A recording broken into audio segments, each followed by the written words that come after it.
getting the money and reinvesting it by getting all these programs, nursery programs, culinary arts, all these programs for these students so they don't have to go outside of high school, outside of resources just to become the person they want to be when they grow up.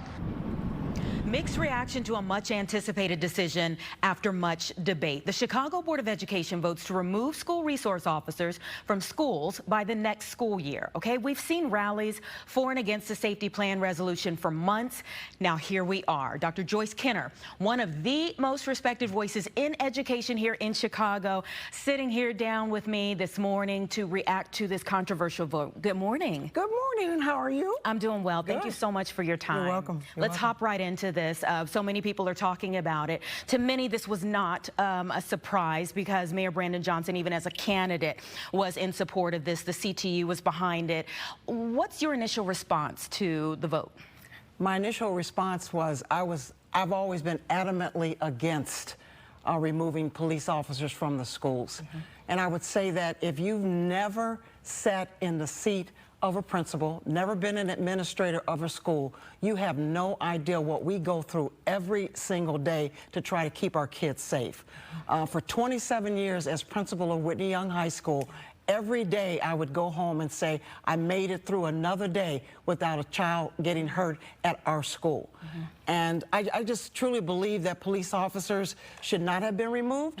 I think it should have been a local decision, school decision. Whitney Young is different than other schools. Yeah. Other schools are different than Whitney Young. And I just think that it should have been a local school decision whether or not a school needed police officers or not. Yeah, 3 decades that you spent, the bulk of there at Whitney Young, so respected here in the community. We've never seen a send-off quite like yours. Thank you. But it is true that educators here in Chicago have a bigger job than just the books and educating our students. So in recent weeks, we have seen children walk outside of school in the middle of the day and die in shootings in multiple instances. We're talking about life or death types of things here. So do you think this vote, instead of resource officers, it was built on favoring a more holistic approach to school safety? What do you think needs to be included in that? I think it definitely needs to be included in terms of voices of the school stakeholders. You have to find out what principals think. Yeah. You have to find out what students think. You have to find out what teachers think and school staff thinks about school safety. And again, all issues are different at each individual school. And so to look at it holistically, you have to get your stakeholders involved in the decisions that you make relative to a school and what happens in a particular school. Yeah, a lot of the fight in terms of removing the officers had to do with keeping kids out of what's been built as a school-to-prison pipeline. Do you think that this will achieve that? I definitely do not. Yeah, I just think that we need to focus in on our students, and you say a holistic approach to what we are doing with students. And obviously safety is a big issue with that holistic approach. And we just need to have the school stakeholders buy into what we are talking about and have an opportunity for a discussion. At Whitney Young, I brought as many students as I could into a theater with my 2 police officers, and the students were able to sit there and ask our police officers any questions that they wanted to ask. I've always shared with them, as long as it was respectful, you're able to ask those questions. And so they were able to ask the police officers, number one, why are you here? What is your role? What do you think the benefit of you being here in this institution is? And it just was a wonderful exchange of ideals. I've always also believed the police officers' responsibilities are not for discipline.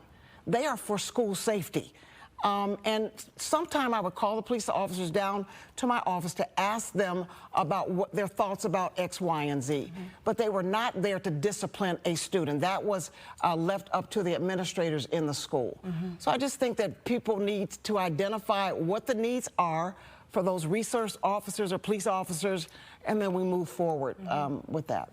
Well, if they're talking about a contract that's ending in 2025 and resources being reallocated, because that's been the word that's used, reallocating resources, where do we start with that? Well, with the $628 million deficit, that the Board of Education will be facing in 2025. Obviously, we're going to have to reallocate some of those resources, but I have always said that the resources, number one, need to follow the students, and number two, it needs to be equitable. Our resources, our financial situation, it's never been equitable across the board with all schools. And I just think that we need, as a system, to look at that and make sure that those dollars are following the students and addressing the needs of each individual student as it impacts their particular schools. Dr. Joyce Kenner here with us this morning, giving us much wisdom after your years serving this city, and we appreciate what you've done and what you continue to do. We appreciate it.